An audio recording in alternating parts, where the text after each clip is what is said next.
تو کہتے ہیں باقیوں کی دستار کسی عالم نے کی, کسی صوفی نے کی, لیکن یہ بھینسوں کو چارہ ڈالنے والا جب آیا تو محدث اعظم نے فرمایا پگڑی کے بال کو کوئی ہاتھ نہ لگائے, یہ ساری دستار میں نے کرنی ہے. اور فرماتے ہیں حضرت بال بھی دیتے جاتے تھے اور آنسو بھی بہاتے جاتے تھے, ماتھا بھی چومتے تھے اور فرماتے تھے دستار کے بعد چلا تو نہیں جائے گا یار, مجھے تو عبادت بھی نہیں رہ گئی, مجھے تو چابیوں کو بھی نہیں پتا کون سی کہاں رہتی ہے, جائے گا تو نہیں تو رو پڑا, کہنے لگا سوڑیا جائے تو وہ جس کے پلے کوئی شے ہو, آتا جاتا تو ہے کچھ نہیں, مجھے کس نے رکھنا ہے, میں نے کہاں جانا ہے, ادھر کہاں تو ادھر ہی رہوں گا. اس طالب علم کے سارے استاد بھائی کہتے ہیں اس نے دستار کرائی, پڑھا پڑھایا کچھ نہیں, پر جو مسئلہ اڑ جاتا تھا نا, وہ جو اڑ جاتا تھا نا, وہ جا کے اس سے پوچھتے تھے تو کتابیں کھولنے کی ضرورت نہیں پڑتی تھی. حضرت ام سلمہ رضی اللہ تعالیٰ عنہ کہتی ہے میں نے عرض کی یا رسول اللہ صلی اللہ علیہ وسلم میری بچی بڑی بیمار ہے, تو مجھے کسی نے کہا ہے یہ تھوڑی سی نشے والی چیز ہے, یہ بنا کے تیار کر کے دو صحیح ہو جائے گی, بیمار ہے بچی تو یہ نشے والی چیز ہے, اس کو تیار کر کے دو, تھوڑا نشہ ہے. اگرچہ بعض, میں نے شروع میں کہا, بعض لوگ مریض کو, سخت مریض کو ایسی ادویات جو مجبوری بن جائے اس کی گنجائش اور اجازت دیتے ہیں. محتاط علماء تو اس میں بھی بہت ساری چیزیں پہلے بیان کرتے, لیکن اس نے کہا جی میرا نشہ دینا ہے شفا کے لیے. حضرت ام سلمہ کہتی ہے میرے نبی پاک نے میری طرف دیکھا, میری طرف, تو میں نے کہا یا رسول اللہ آپ کیا فرمانا چاہ رہے ہیں؟ تو نبی پاک نے فرمایا ام سلمہ کبھی ناپاک چیز میں بھی شفا ہوئی ہے, کبھی ناپاک چیز میں بھی, کبھی شراب اور خمر میں بھی شفا ہو سکتی ہے. شفا رب کریم نے رکھی ہے پر شہد کے اندر رکھی ہوئی ہے, شفا اللہ نے رکھی ہے قرآن مجید میں رکھی ہوئی ہے, تو اس میں بھی کبھی یہ حضور نے بیان کیا ہے کہ اس کے اندر شفا ہو سکتی, تو امت کتنی دلیری کرتی ہے جو یہ مشورے دیتی ہے کہ اس کے اندر نشہ ہے, شراب ہے, تو وہ کھانسی چلی جائے گی تو فلانی بیماری چلی جائے گی. نہ آؤ ان چیزوں پہ, نہ اپنے ایمان کو خرابی دو, اور نہ ایسی باتیں کرو جس سے کہ ڈائریکٹ رسول اللہ صلی اللہ علیہ وسلم کے واضح ارشادات کی مخالفت ہو. میرے نبی پاک صلی اللہ علیہ وسلم نے فرمایا, اور پھر کچھ لوگ کہتے ہیں تھوڑی پی ہے جی. اب تو میں تجزیے میں پڑھ رہا تھا کہ ایسی شراب ایجاد ہو گئی ہے, لوگ شراب پیتے ہیں اور وہ مست بھی رہتے ہیں, کار بھی چلاتے رہتے ہیں, کہتے ہیں جی نہیں ہمارا ذہن معاف نہیں ہوا تو یہ والی صحیح ہے, نشہ نہیں لاتی.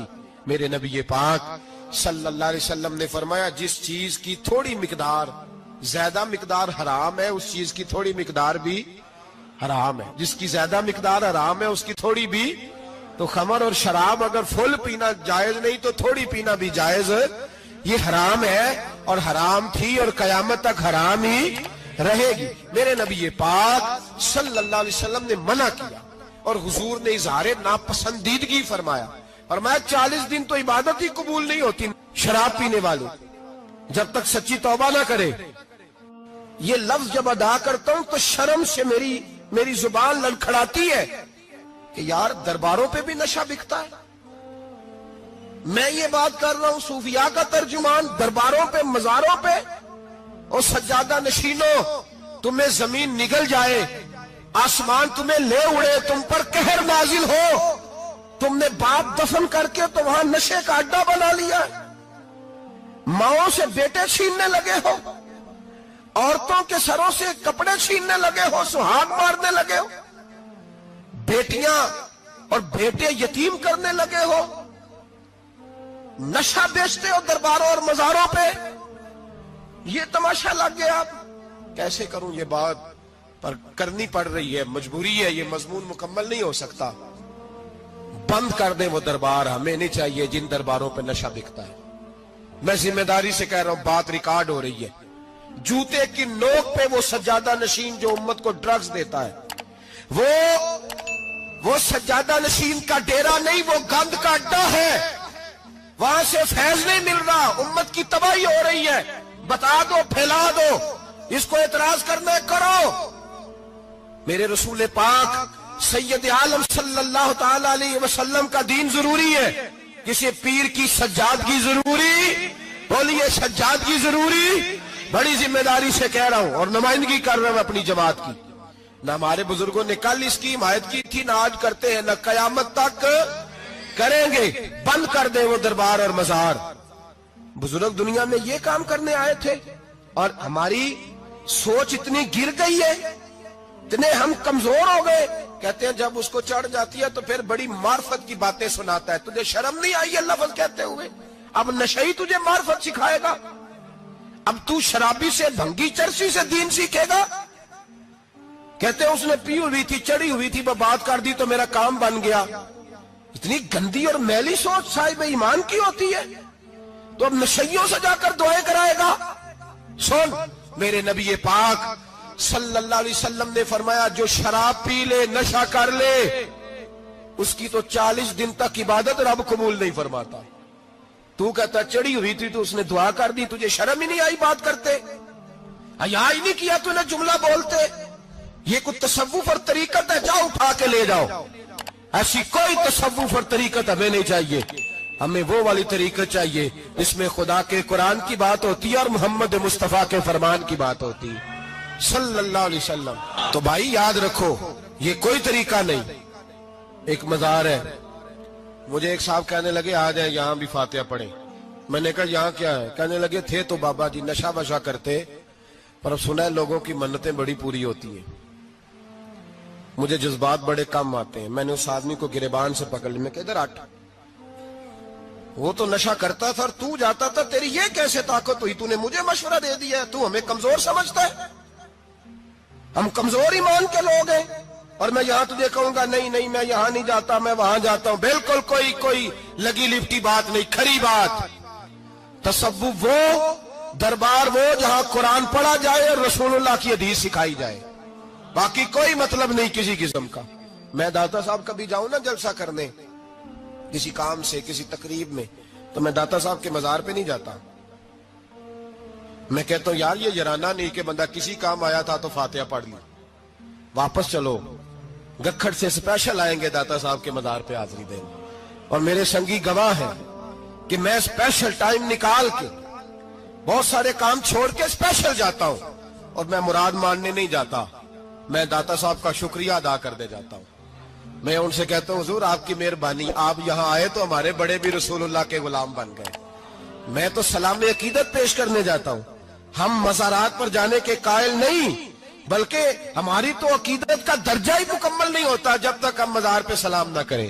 پر مزار داتا صاحب کا، مزار خواجہ معین الدین اجمیری کا، مزار غوث اعظم جیلانی کا، مزار محدث اعظم مولانا سردار احمد کا، مزار اولیاء کا، مزار میاں شیر محمد شرف پوری کا، مزار رب کریم کے بندوں کا۔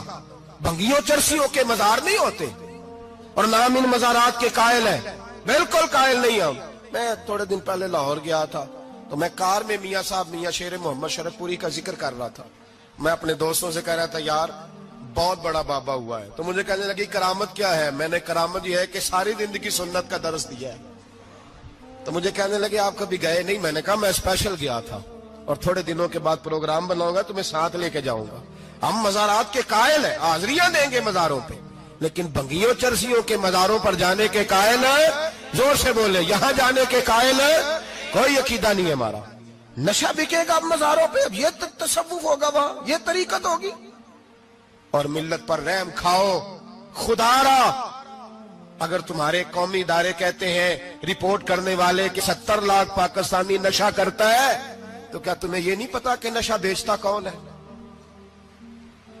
کیا تمہیں یہ نہیں پتا کہ ڈرگز کا کاروبار کون کرتا ہے؟ اگر تمہیں یہ پتا ہے تو کیا یہ خبر نہیں تمہیں کہ ان رگوں پر یہ خون اتارتا کون ہے؟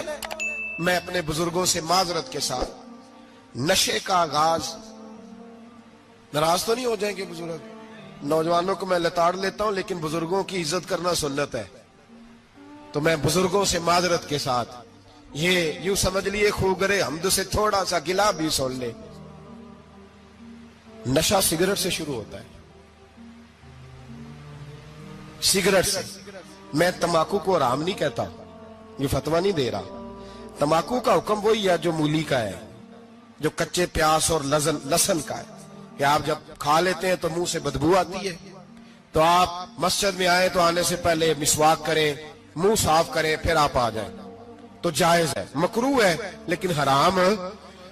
لیکن تمباکو سے آگے جب حالات بڑھتے ہیں، تجزیہ نگاروں نے لکھا ہے کہ ہمارے پنجاب کے کچھ علاقوں میں اب سگریٹ سے نکال کے نا، پہلے بھی بھرتے تھے لوگ اس میں بڑا کچھ، اب پتہ ہے کہ نیا نشہ ایجاد کیا ہے، اب اس کے اندر چرس بھی بھرتے ہیں اور چھپکلی کو مار کے، سکھا کے، خشک کر کے، اس کو پیس کے وہ ساتھ نشے کے ملاتے ہیں، اور اس کا حال یہ ہوتا ہے کہ آدمی کو زیادہ نشہ ہوتا ہے، اور کہتے ہیں وہ اتنا گند ہے کہ وہ آدمی کسی کو دانت بھی لگائے گا تو وہ بندہ بھی بیمار ہو جائے گا۔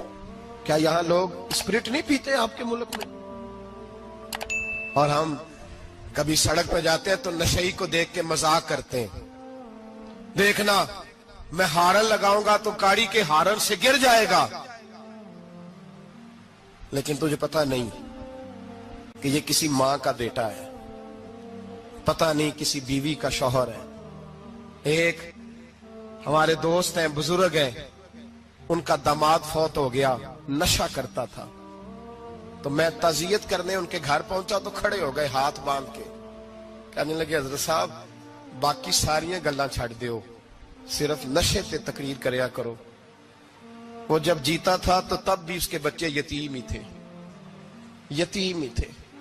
میری بیٹی جب میرے گھر آتی تھی اور میں اپنے پوتوں کے اترے کپڑے اسے پہننے کو دیتا تھا تو میرا کلیجہ پھٹتا تھا، اور میری بیٹی اس کی زندگی میں بھی بیوہ کی زندگی گزار رہی تھی، وہ میری بہوؤں کے اترے ہوئے کپڑے پہنتی تھی، کوئی دعا کرو، کوئی جلسے کرو، یہ لت ختم ہو جائے۔ اور کہنے لگا اب میرے وہ چلا تو گیا ہے، دادا دادی اس کے پہلے کوئی نہیں، چچا ہے کوئی نہیں، جب تک تو میں زندہ ہوں ان نواسوں کو کوئی روٹی کا لقمہ، کوئی کپڑا مل جائے گا، لیکن سوچتا ہوں میں بوڑھا ہوں، مر گیا تو ان کو کوئی پوچھے گا بھی نہیں، کون ان کی خبر۔ اتنا ظلم اس قوم سے، اتنی زیادتی، اور آرام سے لکھ کر لوگ گزر گئے کہ یہ 70 لاکھ ہے، ان کا درد تو سمجھو، تکلیف تو سمجھو۔ 7 فٹ کا سونا جوان اور نشے کا عادی ہے تو کسی نالی میں پڑا ہوا ہے۔ اور میں نے کہا اس قوم کے ساتھ اس سے بڑا بھیانک مذاق کیا ہوگا؟ کوئی دانشور تھا بڑا ظالم، اس ظالم سے کوئی مشورہ لینے آیا، اس نے آ کے کہا تو بڑا ظالم ہے، بڑے کڑوے مشورے دیتا ہے، میرا ایک دشمن ہے، میں اس سے بدلہ لینا چاہتا ہوں، میرا دل کرتا ہے اس کا بچہ قتل کر دوں تاکہ وہ تڑپے۔ تو ظالم نے کہا اسے قتل نہ کر، وہ تو اس کا باپ 2-4 مہینے رو کے چپ کر جائے گا، پھر میں سخت سزا دینا چاہتا ہوں، مشورہ دے۔ تو اس نے کہا اس کے بچے کو نشے پہ لگا دے، جس کا بچہ نشہ کرے گا وہ باپ روز مرے گا، روز جیے گا، وہ ماں روز مرے جیے گی، نشے پہ لگا دے۔ اس قوم کے ساتھ سب سے بڑا ظلم یہ ہوا کہ ملت کا جوان نشے پہ لگ گیا، ڈرگز پہ لگ گیا، اتنے تباہ حالات ہوئے کہ جوان چڑھتی جوانیاں، اماں نے کتاب دے کے بھیجا تھا، اور کالج سے واپس آئے تو نشے کے ٹیکے ہاتھوں میں پکڑے ہوئے، ٹیکے۔ اور آپ کے اس ملک کے اسلام آباد میں ایک دن میڈیا نے وہ خبر بھی وائرل کی اور وہ چیز بھی دکھائی لوگوں کو، 3 مہینے کا بچہ لے کے نشئی سڑک پہ آ گیا، اس نے کہا میرا نشہ ختم ہو گیا، میرا بچہ خرید لو، 2 پڑیاں دے دو۔ تو وہاں بیبیاں جو سن رہی تھی وہ بھی چیخے مار کے رو رہی تھی۔ یہ ظلم کیا اس قوم کے ساتھ، اور کرپشن کی لعنت نے اجازت دی سپلائی کرنے والوں کو کہ گلی گلی بیچے، گلی گلی۔ انہوں نے کچھ تھوڑا ظلم نہیں کیا ان حکمرانوں نے، اور ہماری اپوزیشن اس کو نہ صرف اتنا پتا ہے کہ یہ جائیں اور ہم آئیں، اس سے زیادہ کوئی غرض نہیں۔ بھائی کرپشن کے خلاف نکلے ہو تم، نشے کے خلاف کس دن نکلو گے؟ جوئے کے خلاف کس دن؟ قوم تو مر رہی ہے نشے سے، اس کے خلاف میدان میں کب آؤ گے؟ صرف اتنا ہے کہ یہ جائیں اور ہماری باری آئے، اس سے زیادہ کچھ نہیں۔ جتنے مجرم وہ ہیں اتنے ہی تم بنتے جاؤ۔